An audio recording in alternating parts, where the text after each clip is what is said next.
8. अर्श, जब से इंसानी प्रजाति की शुरुआत हुई है जी, एक कॉन्सिस्टेंट एफर्ट रहा है टू अंडरस्टैंड द कॉस्मोस, दुनिया को समझने का। उसमें लोगों ने अपनी अपनी थ्योरी बनाई, ओके, जिसको इवेंचुअली नाम दिया गया थियोलॉजी। जी। अब दुनिया भर के थियोलॉजीज में मुझे ऐसा लगता है कि जो हमारा सनातन है उसमें इकलौती शायद दुनिया की एक ऐसी थियोलॉजी है जिसमें सुप्रीम गॉड को एक फीमेल समझा गया है, और वो है शाक्तिज्म। मतलब फेमिनाइन एनर्जी को ज्यादा बढ़ावा दिया गया, एनर्जी को जो है सुप्रीम एंटिटी समझा गया है जी। और वो है शाक्तिज्म, जिसमें शक्ति की पूजा होती है, बेसिकली माताओं की पूजा होती है। और उसमें कॉन्सेप्ट होता है 10 महाविद्याओं का, जी, जो बेसिकली 10 माता के रूप हैं या उनके अलग अलग अवतार हैं whatsoever। जी। तो पहली बात तो ये मुझे लगता है अपने आप में बड़ी यूनिक है। और दूसरा, मैंने जब भी आपसे अक्सर बातचीत करी अर्श, तो इवेंचुअली अच्छा मैं ऑडियंस को बताऊं तो जब भी अर्श जो है आसपास रहते हैं और अंगड़ाई लेनी होती तो उनकी जुबान में जो पहला नाम आता है वो आता है माँ तारा का, फॉर सम रीजन। तो पहली बात तो मैं आपसे ये पूछूंगा कि शाक्तिज्म के बारे में, क्योंकि ये रिलेटिवली सबसे रिसेंट थियोलॉजी है, इवन सनातन के कंपैरिजन में भी ये सनातन में काफी बाद में आई। तो शाक्तिज्म के बारे में आपकी क्या अवधारणा है, आपका क्या मानना है, और ये माँ तारा का और तंत्र का आपस में क्या रिश्ता है? ठीक है राहुल, तो मैं अगर आपको बताऊं कि शाक्तिज्म, अब जैसे जो शाक्त संप्रदाय है पूरा, मैं उससे अवगत हुआ था आज से करीब 10 साल पहले, जब मुझे और ज्यादा इसके बारे में जानना था। अब चूंकि जब राहुल बात होती है किसी आदि शक्ति की, किसी ऐसी शक्ति की जहां से सारी एनर्जीज निकली हैं, जैसे उदाहरण के तौर पे हम लोगों ने कई बार माँ काली साधना के बारे में बात किया है, राइट? हम लोगों ने उनके साधकों के अलग अलग एक्सपीरियंसेस के बारे में बात किया है। हम लोगों ने ये भी बात करी है कि जो ऊर्जाएं होती हैं, जैसे 10 महाविद्याओं में हम लोग धूमावती माता के बारे में बात कर चुके हैं कि वो कितनी ज्यादा उनका विभत्स रूप होता है और वो कितने बड़े सरप्राइजिंगली तरीके से अपने ओरिजिनल फॉर्म में आकर लोगों की मदद करती हैं, जो कि मैंने आपको ग्रह देवता के अंदर भी बताया था कि वो आकर कई बार आपको मदद करती हैं।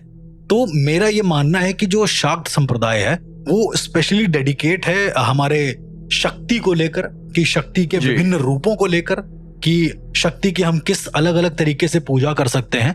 और फिर जब बात आती है तंत्र की, जहां पर हम तंत्र को सबसे पहले प्राथमिकता देते हैं, वहां पर 10 महाविद्याओं का आना जरूरी है, बहुत ज्यादा। इनफैक्ट मुझे एक चीज और याद है कि हम लोग जब बात करते हैं कामाख्या देवी मंदिर की, जी, वो आई थिंक वो एक शक्ति पीठ है जहां पे माता की योनि आके गिरी थी, जी। और कामाख्या देवी भी माना जाता है तंत्र की साधनाओं के लिए, जी। दुनिया अभी आई थिंक वहां पे कोई फेस्टिवल भी होने वाला है, अंबुबाची फेस्टिवल, जो तंत्र के लिए जाना जाता है। तो ये तंत्र का और फीमेल बॉडी का आपस में ऐसा क्या एक कनेक्शन है, ये थोड़ा शायद ऑडियंस भी शायद जानने के लिए इंटरेस्टेड होगी। पहले मैं आपको तंत्र का और एक फीमेल बॉडी का रिलेशन क्या है वो मैं आपको बताता हूँ। क्यों 10 महाविद्याओं में, अब आप ऐसे सोच भी सकते हैं कि 10 महाविद्याओं में क्यों हम लोग भैरव जी को नहीं ऐड कर रहे हैं, क्यों हम लोग अदर किसी मेल देवता को ऐड क्यों नहीं करते हैं?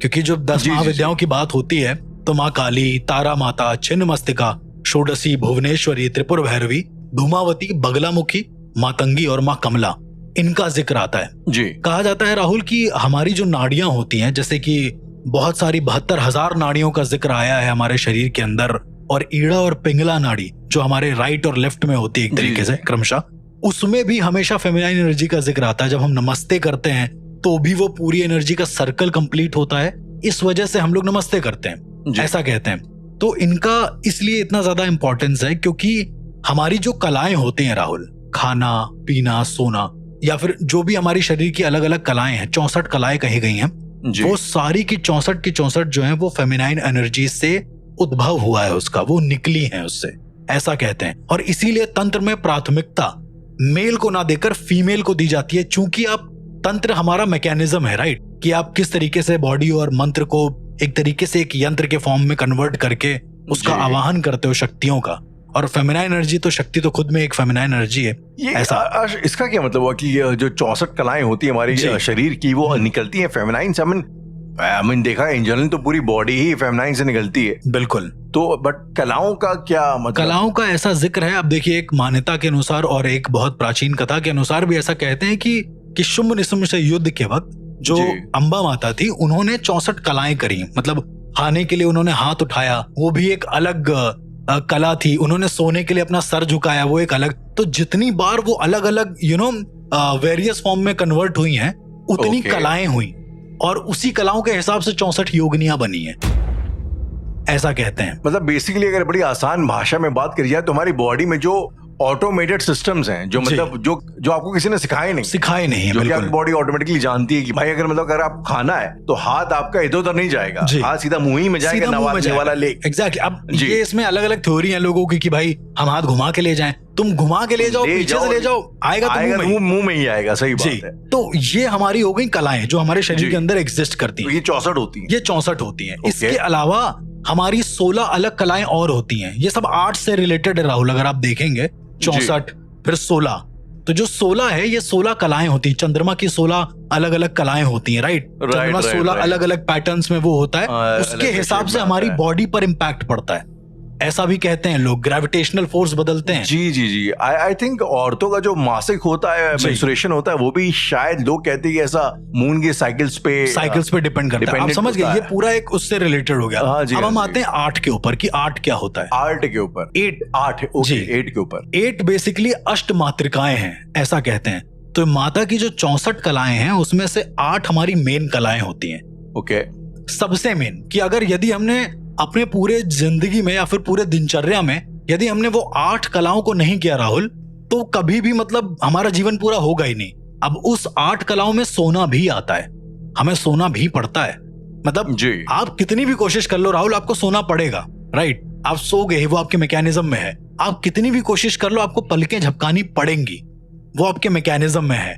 तो ये वो सब कलाएं हैं जो अष्ट मातृकाएं आती हैं, उनके हिसाब से अष्ट मातृकाएं बनी। तो 8, 16, 64 ये मैंने आपको बता दिया जी। अब 10 महाविद्याओं के ऊपर आते हैं कि 10 महाविद्याएं क्या है। तो हम जब इसको बहुत इन डेप्थ आपको समझाएंगे, तो जब अलग अलग बहुत बड़ी स्टोरी है, मैं आपको शॉर्ट में बताता हूँ कि जब पार्वती माता शंकर जी से रुष्ट हुई थी, क्रोधित हुई थी, तो वो 10 अलग अलग दिशाओं में गई, उनका 10 अलग अलग रूप आए। तो ऐसा कहते हैं कि जिंदगी के वेरिएशन 10 होते हैं, बेसिक वेरिएशन, मतलब अलग अलग तरीके के। आपने 16 संस्कार के बारे में सुना होगा जो हमारे हिंदू धर्म में होते हैं जी, right.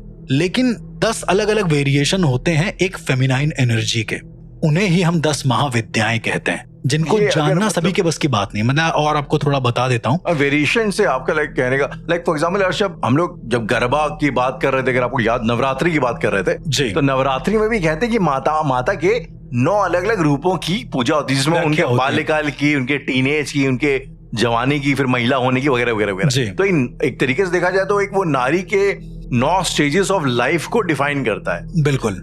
Before she becomes a mother to beyond her becoming a mother जी। तो ये तो वो चीज हो गई। बट ये जो सिग्निफिकेंस आपने बताया, ये मतलब variation in like what sense? अब मैं आपको थोड़ा सा एक्सप्लेन करता हूँ, और पैरानॉर्मली भी लेकिन नॉर्मली भी। तो पैरानॉर्मली कैसे एक्सप्लेन होगा, जैसे मैंने धूमावती माता के बारे में आपको बताया कि उनका स्वरूप जो है विधवा का है, राइट। औरत डरावनी है, विधवा है और बहुत बदसूरत है इस तरीके से, मतलब चेहरा एकदम झुर्रियां पड़ी हुई हैं। तो एक तरीके की वो स्टेज हो गई एक स्त्री की। उसी के अलावा एक और 10 महाविद्याओं में एक और माता होती हैं जिन्हें हम कहते हैं त्रिपुर सुंदरी राहुल। वो तीनों लोकों की स्वामी होती, तीनों लोकों में सबसे ज्यादा सुंदर। आप एक स्त्री को किस एक्सटेंड तक समझ सकते हैं, ये वो होती 10 महाविद्याएं। अच्छा अर्श, ये थोड़ा सा प्रॉब्ली ऑफ टॉपिक लेकिन नॉट एग्जैक्टली ऑफ टॉपिक एक सवाल है। जब बात खूबसूरती की जाती है ना, जब सुंदरता की बात करी जाती है अर्श, तो अभी त्रिपुर सुंदरी माता का यहाँ पे जिक्र हो रहा है, तो टेक्निकली स्पीकिंग आपके हिसाब से सुंदर क्या होता है? मतलब अगर यहाँ पे नारी के शरीर की बात हो रही है, तो क्या उसके शरीर की सिमेट्री आप कहना चाहते हैं कि सुंदर है, या आप उसके यहाँ पे रंग और वर्ण की बात हो रही है सुंदर है? तो मतलब अगर शास्त्रों के हिसाब से, उस हिसाब से बात करते हैं कि टेक्निकली औरत को खूबसूरत कब बोला जाता है? देखिए, खूबसूरती वाला अगर मैं आपको डिफाइन करूं, मोहिनी विद्या जो मैंने जिनकी बात आपको बताई है, ये सब खूबसूरती से ही रिलेटेड है। चाहे वो किन्नरी साधना हो गई, मोहिनी विद्या हो गई, या 10 महाविद्याओं में वो माँ कमला की साधना हो गई। माँ कमला की साधना के बारे में भी मैंने ज्यादा डिटेल में नहीं बताया, वो भी भयानक ही होती है एक तरीके से। लेकिन सुंदरता से मेरा कहने का मतलब ये है कि यदि कोई देखकर तुरंत मोहित हो गया, अब आप उसको कॉज एंड इफेक्ट वाली बात होगी ना, अब उसको प्रॉपर तरीके से डिफाइन शायद कभी कोई ना कर सके, क्योंकि आप त्रिपुर सुंदरी माता बोलते हो, वो तीनों जगत में सबसे ज्यादा सुंदर है, तो मतलब like how do use, like ये तो बड़ी परसेप्शन, तो इंडिविजुअल सब्जेक्टिव बात होगी ना, तो आपको लगता है किसी को नशा ना लगे? बिल्कुल ऐसा, मतलब मेरा ऐसा मानना है कि ये त्रिपुर सुंदरी माता जैसे डिफाइन करी गई है जिस तरीके से जी, मैं आपको कभी बताऊंगा उनके स्वरूप के बारे में कि किस तरीके से वो डिफाइन करी गई हैं। तो अभी तक मैंने जितना सुना है सभी के मुंह से वो यही है कि भाई इससे बेहतर स्वरूप हो ही नहीं सकता।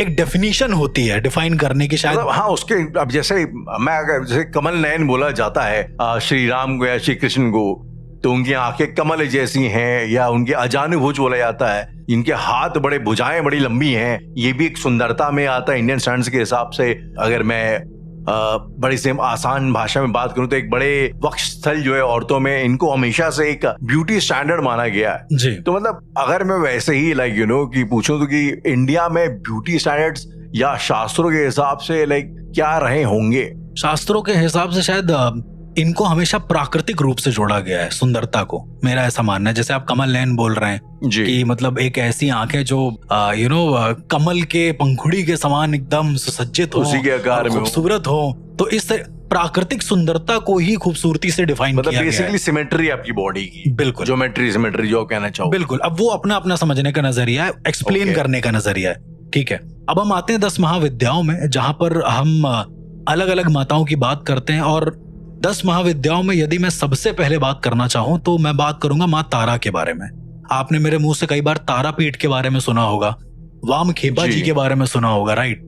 जी, जिनकी मैंने कहानी कितनी बार बताई कि वामपंथ के बारे में जब कि एक महाघोरी थे और वो मतलब माता को बहुत मानते थे, देन उसको फेंक दिया गया था उठाकर, तो माता को मतलब मारते वारते थे सबके सामने कि भैया तुम नहीं खाना खाओगे तो मैं तुमको मारूंगा, ऐसा वाला सीन है उनका। उस एपिसोड के बाद दर्श मैं बताऊं, क्योंकि मैं पॉलिटिकल पॉडकास्ट वगैरह भी करता हूं जी। तो एक चीज होती है ना, जैसे कम्युनिज्म लेफ्ट विंग कहता है, राइट विंग है, लेफ्ट विंग है जी।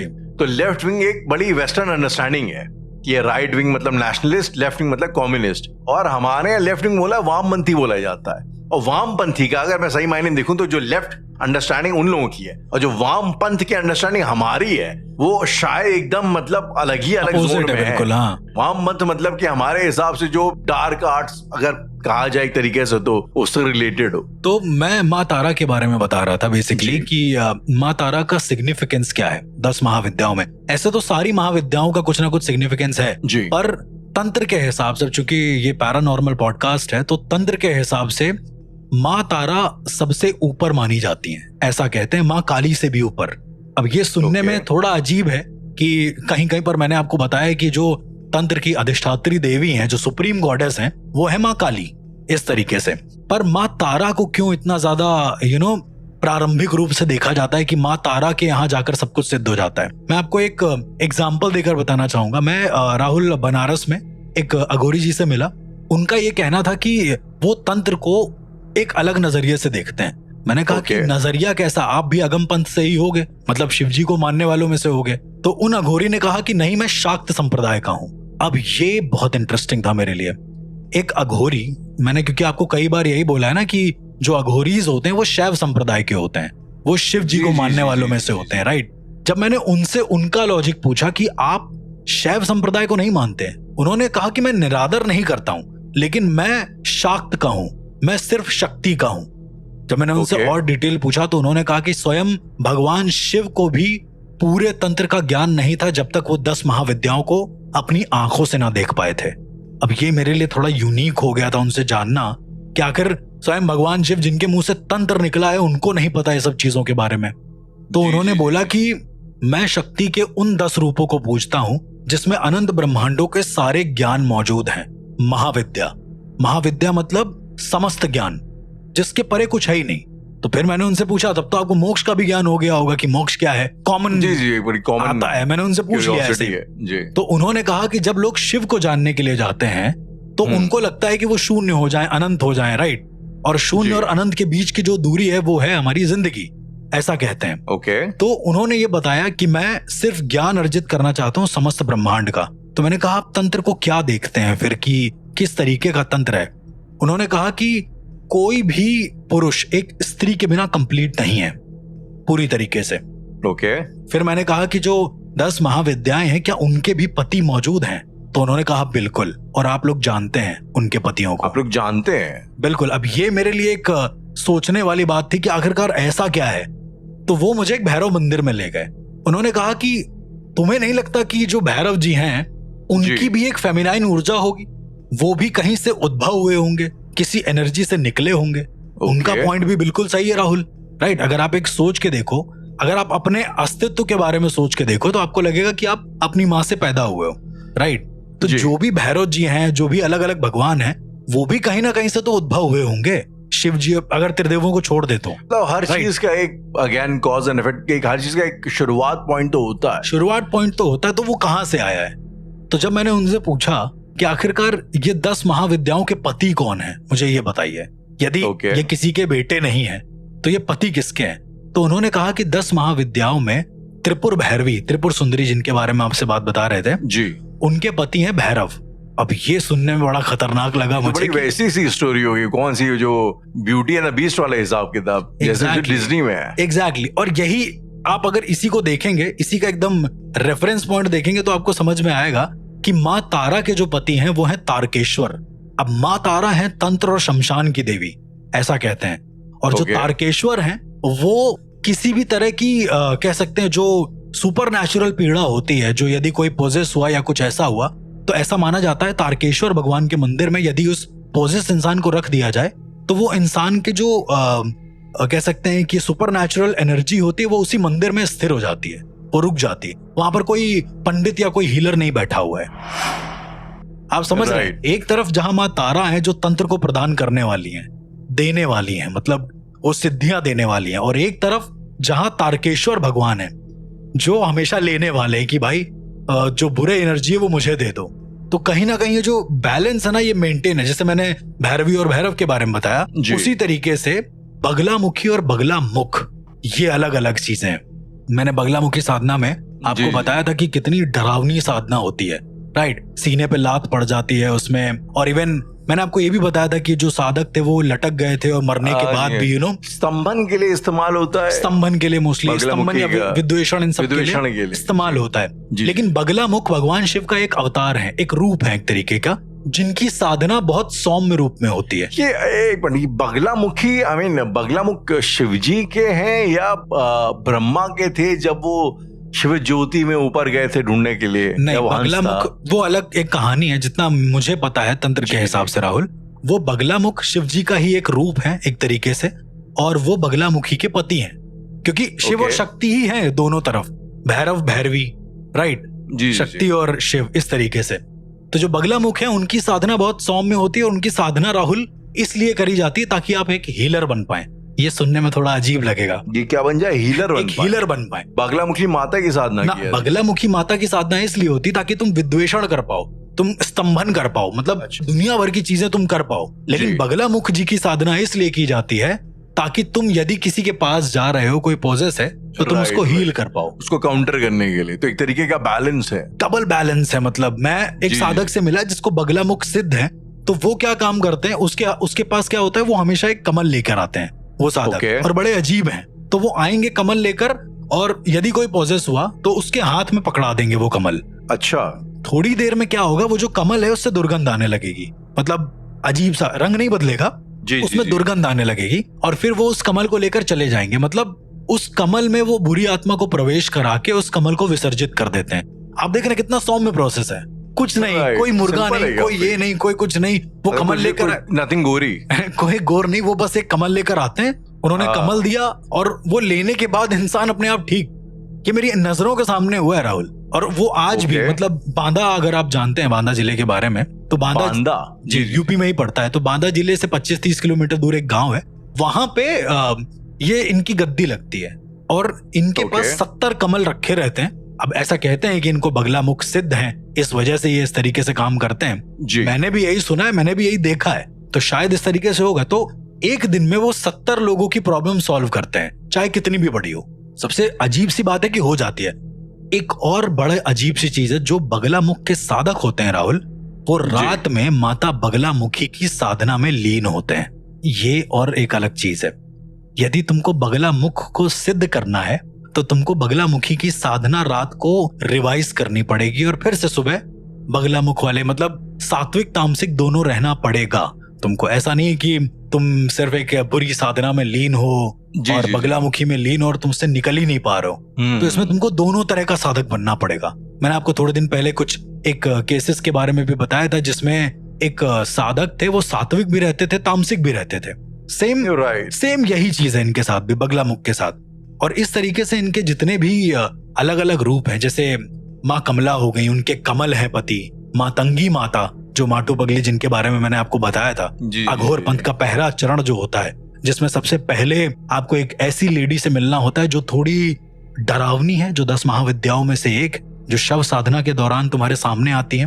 तो इस तरीके से इनके पति मौजूद है। माता षोडशी जो है, उनके जो पति हैं वो षोडश हैं, खोडश या षोडश बोलते। जो खोडश मातृकाओं के बारे में आपने सुना होगा ना कि वो 16 अलग अलग खाने बनते हैं, राइट? जो हम लोग जब हवन हवन करते हैं तो खोडश मातृकाएं बनती हैं, सेम वैसे ही। और उसके बाद भुवनेश्वरी देवी जो है, जिनको बाला भुवनेश भी बोलते हैं, उनके जो पति हैं बाल भुवनेश, वो उनका शिवलिंग भी मौजूद है। तो ये इस तरीके से शक्ति और कह सकते हैं शिव का जो कॉन्सेप्ट है 10 महाविद्याओं के अंदर, ये जब तक उनके पति नहीं है तब तक पूरा भी नहीं है मेरे हिसाब से। और ये भी कहते हैं एक मान्यता के अनुसार कि शिव जी कभी भी नहीं समझ पाए थे कि 10 महाविद्याओं में पूरी विद्याएं कौन कौन सी हैं। वो भी नहीं समझ पाए कि सारी विद्याएं कौन सी हैं। ये एग्जैक्टली तो ये विद्याएं बेसिकली ये है क्या? अगर तारा माँ की हम बात करें, अगर हम विद्या बोलते हो तो किस चीज की विद्या? माँ तारा की जब हम विद्या बात करते हैं तो अगर आप अघोर पंथ को देखते हैं तो उसमें क्या है? Death, right? मौत एक्सेप्टेंस है। मौत हो गया या फिर मतलब तारा माँ बेसिकली उनका स्वभाव ये है कि आपके अंदर स्वीकारता कितनी है, आप एक उसका भाव कितना ज्यादा, एक्सेप्टेंस का भाव आपके अंदर कितना ज्यादा आ रहा है। और एक्सेप्टेंस का भाव जानने के लिए, उसका सार जानने के लिए आपको शमशान समझना बहुत जरूरी है।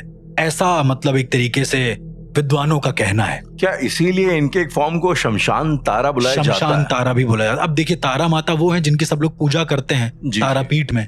उसी के पीछे जागृत शमशान है, महाशिव शमशान जिसको बोलते हैं, जो 4 शमशानों में से एक है और वो सबसे जागृत शमशान है। तो उसमें शमशान तारा की पूजा होती है। अलग नहीं होती है वो माता, सेम होती है, लेकिन शमशान में पूजी जा रही हैं। एक होता है ना कि यार मतलब आपके घर में हनुमान जी पूजे जा रहे हैं तो ये हमारे घर के हनुमान जी हैं, एक वैसा वाला एक सिनेरियो है। अपनापन एक तरीके का अपनापन है। ठीक वैसे ही शमशान में यदि पूजी जा रही हैं तो वो माँ शमशान तारा कहलाएगी। गौरियों की वो माँ हो गई, एक माँ हो गई। और ये बड़ा मतलब डाइवर्स वाला कॉन्सेप्ट है राहुल। मैंने जितने भी एपिसोड में आपको अघोरियों के बारे में बताया है वो लोग शिव की भक्ति में लीन रहते हैं। पर यदि आप कोलकाता जाएंगे या तारापीठ जाएंगे तो वहां जाकर आपको समझ में आएगा कि जो अघोरी हैं वो माता की साधना में लीन रहते हैं, वो शिव की साधना में लीन नहीं होते हैं। शिव को मानते हैं, शिव में लीन होते हैं, पर वो माता को मानते हैं। जय मां शमशान तारा। वो जब उस शमशान में जब वो एक आवाज आती है ना गूंजने वाली, तो आपको वो वाइब्रेशन ही अलग होती है बिल्कुल। मुझे से याद है यार कि हम लोग जब ये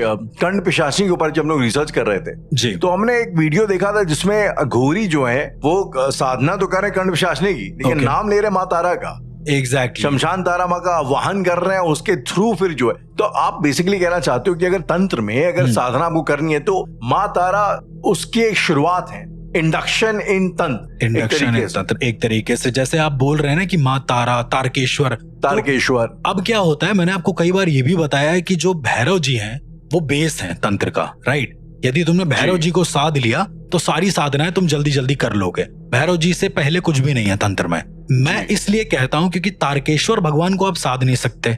उनकी साधना है पॉजिटिव, कि जैसे मैंने आपको बताया कि एकदम बुरी चीजों को लेने वाली, तब ऐसा कहते हैं। और भैरवी जो हैं, त्रिपुर भैरवी, उनको तुम साध नहीं पाओगे। उतना सुंदर कोई हो नहीं सकता, पॉसिबल ही नहीं है, ठीक है, आज के युग में। क्योंकि हमें पॉजिटिव और नेगेटिव का बैलेंस मेंटेन रखना है उस ऊपर वाले के प्रोसेस के दौरान। तो इसलिए कहा जाता है कि भैरव को साधते हैं और माँ तारा को साधते हैं। मतलब थोड़ा बहुत ऊपर नीचे डिफरेंस होता है। और इसी तरीके से ये जो साधनाएं होती हैं फिर कंप्लीट होती हैं, तब जाके कोई तांत्रिक एक अघोरी में बदलता है या फिर महातांत्रिक कहलाता है, यदि उस पर तारा माँ की कृपा है तो। अर्श, मुझे याद है हम लोगों ने एक सीरीज देखी थी साथ में जी, एक जो बंगाली वो है चैनल है OTT, होई चोई। तो होई चोई में तारानाथ तांत्रिक के ऊपर जो है एक पूरा वेब सीरीज है जिसमें जो जब वो साधना करने बैठते हैं तो सबसे पहले जो उनके उसमें आती हैं वो एक आई थिंक माटू पगली, मातु पगली, हाँ, उसका जो नाम देते हैं, जी। आई थिंक जिसको आपने बताया कि माता मातंगी का वो रूप एक होता है, रूप होती है, तो हाँ। शायद इतना खौफनाक होता है कि अच्छा खासा इंसान जो एकदम जमाने भर का ब्रेव इंसान भी उनके सामने जाके नतमस्तक हो जाए, बिल्कुल। डर जाए पूरी तरीके से। जी। तो ये एक जो स्टेजेस होते हैं तंत्र के, और जो तारानाथ तांत्रिक थे तो उनके बारे में भी थोड़ा जिक्र करिएगा। अब देखिए राहुल, पहली बात मैं सिर्फ तारानाथ तांत्रिक को लेके नहीं, मैं अघोरियों को लेके बोलना चाहूंगा, because there are lot of people जिनका ये हाँ, कहना बिल्कुल, है बिल्कुल। कि वो एक फिक्शन कैरेक्टर है, वो कुछ ऐसा है या वैसा है। But let me tell you कि जो अघोरियों की जो दिनचर्या होती है या जी। फिर जो उनका एक रूटीन होता है वो काफी हद तक बहुत डरावना होता है। अब आप उसे कोई तारानाथ तांत्रिक नाम दें, आप उसे किसी अदर का नाम दें, वो डिपिक्शंस हैं, मेरा ऐसा मानना है।